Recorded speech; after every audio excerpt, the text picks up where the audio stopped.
Great, just right here. With me today is Takashi Inoguchi, a very famous and esteemed well-being researcher. Takashi, can you tell me what your current position is right now? President of University of Niigata Prefecture. Thank you very much. Yeah. What do you see as your main contributions to the field of well-being? Well, I think this is a really, the quality of life, well-being in Asia has been for long terra incognita. Nobody. Yes, yes. So I have made a first brush and opening Yes. the field, whatever in some insufficient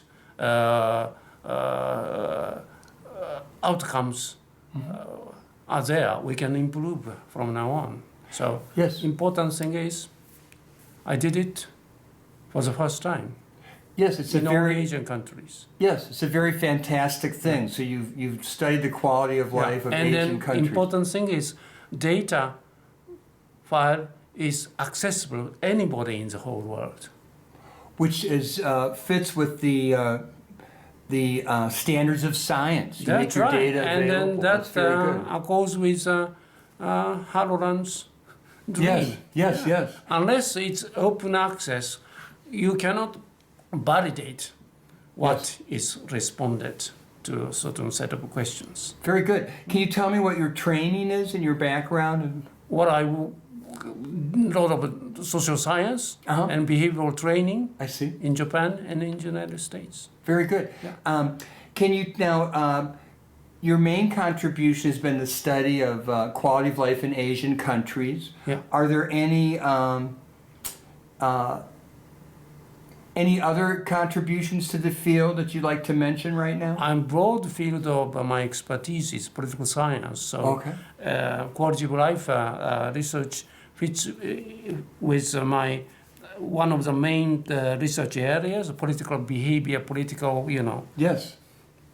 Very good. But very good. otherwise, comparative politics and international relations and political theory.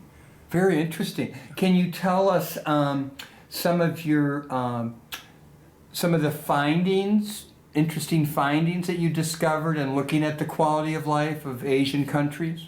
Well,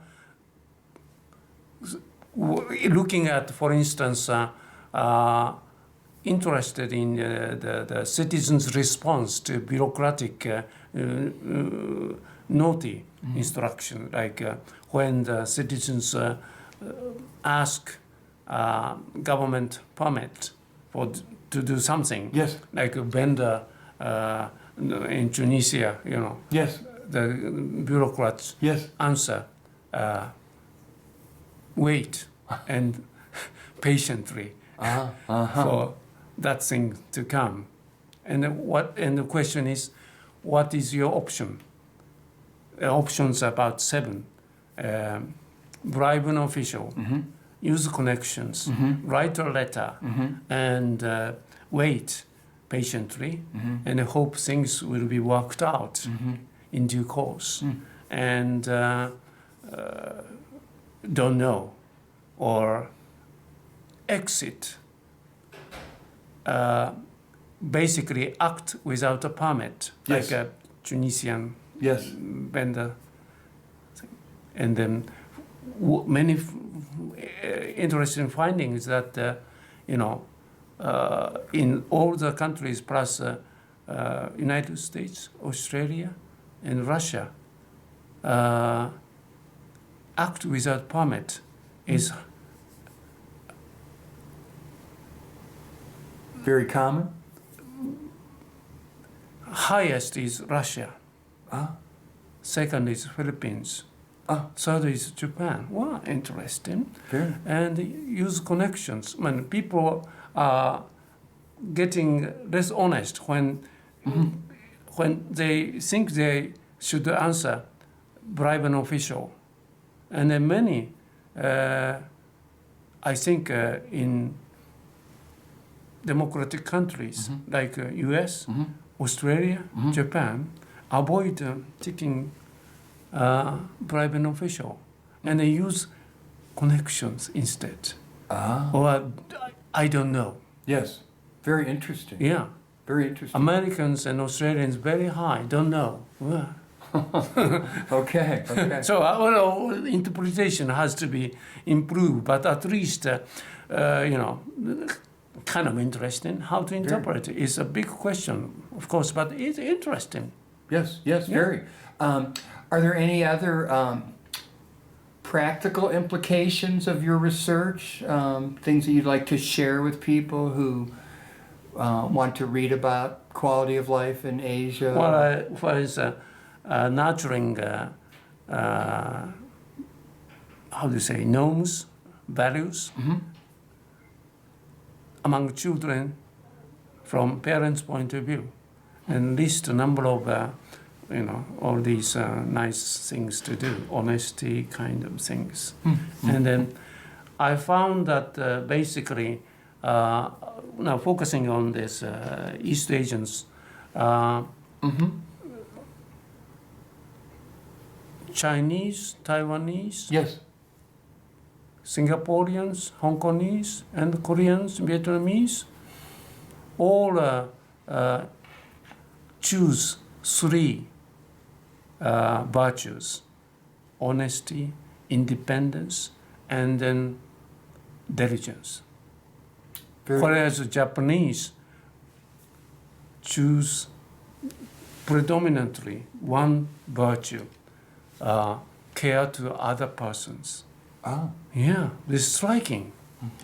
But of course, this may not be the kind of findings normally you can see. But at least this is a kind of in harmony with late Professor Samuel Huntington's thesis that Japan is separate from.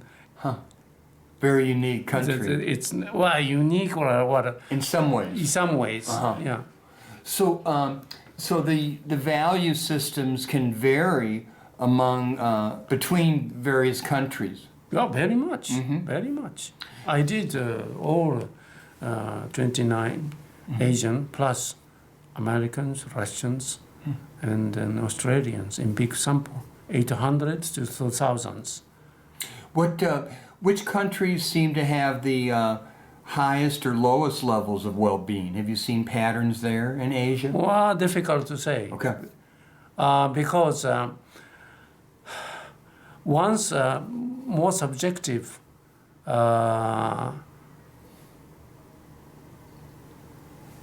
indicators are included. East Asians' happiness goes down somewhat, and the South Asians' happiness goes up. Interesting. Yeah. Interesting. Yeah. So the richer, more happy, and then poorer, very happy. Like South Asians, many of the South Asians. So this is very paradoxical, but this is because of the core value retained by probably more poor people. I see. Yeah. Can you say what you think is needed to keep Asian quality of life and well-being research going and thriving and growing? Are there things that are needed? It's easy. More academic, working in the field. Good. Yeah. And then, because after all, Asia has been moving up in terms of economic indicators. Yes. Yeah. And then intellectually, also, their like PISA scores, East Asians very high in the whole world. You can the future prospect of well-being research is very bright.